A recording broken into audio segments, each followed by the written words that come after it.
Jagan hit లిస్టులో ఎంతమంది? ఇదే ఇప్పుడు ఆంధ్రప్రదేశ్లోని అధికార వైసీపీలో హాట్ టాపిక్.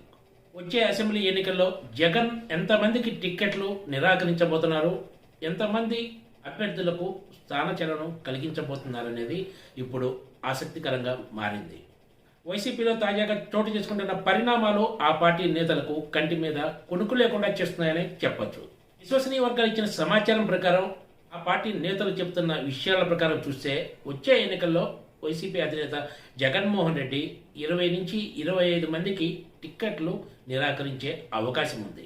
అంటే ఇప్పుడు వైసీపీ నుంచి గెలిచిన 151 మంది ఎమ్మెల్యేల్లో 25 మంది వరకు అసలు టిక్కెట్లు దక్కవు.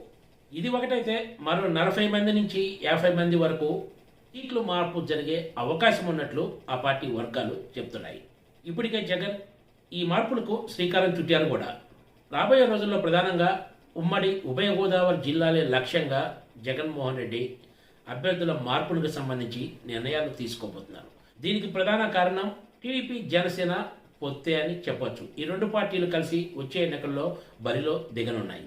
టీడీపీ జనసేన పొత్తు ప్రభావం ఎక్కువగా ఉండేది కూడా ఉభయ గోదావరి జిల్లాల్లోనే. అందుకే జగన్మోహన్ రెడ్డి వ్యూహాత్మకంగా ఇక్కడ అభ్యర్థుల్లో భారీ ఎత్తున మార్పులు తలపెట్టారని వైసీపీ వర్గాలు చెబుతున్నాయి.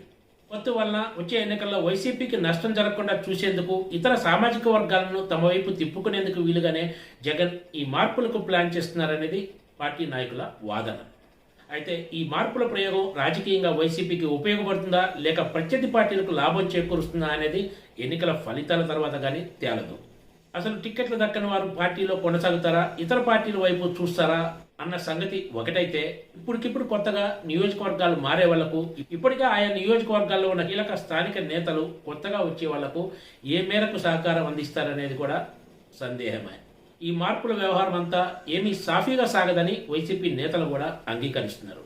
టీడీపీ జనసేన పొత్తు వచ్చే ఎన్నికల్లో ఆ రెండు పార్టీలకు ఒక సానుకూల అంశమైతే, తాజాగా ప్రముఖ ఎన్నికల వ్యూహకర్త ప్రశాంత్ కిషోర్ ఎంట్రీ కూడా ఎంతో కొంత కలిసి వచ్చే అంశమే అని ఆ రెండు పార్టీల నాయకులు ధీమా వ్యక్తం చేస్తున్నారు.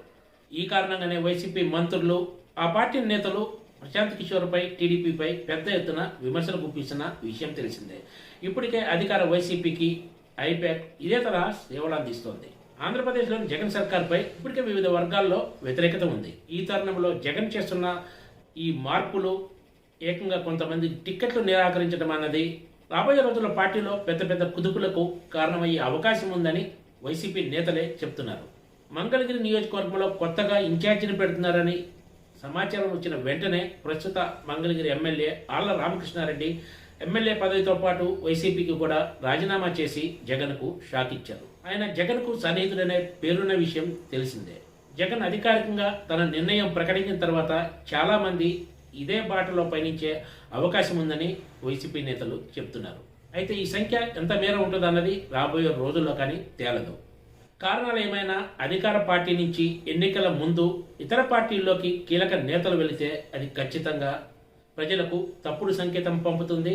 వైసీపీ గెలిచే అవకాశాలు సన్నగిల్లాయనే అభిప్రాయం కూడా ప్రజల్లో వ్యక్తమవుతుందని, ఇది ఖచ్చితంగా పార్టీకి ఎంతో కొంత నష్టం చేయడం ఖాయమని ఓ సీనియర్ నేత వ్యాఖ్యానించారు.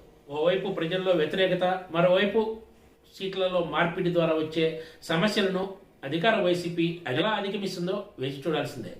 Please subscribe TGTV.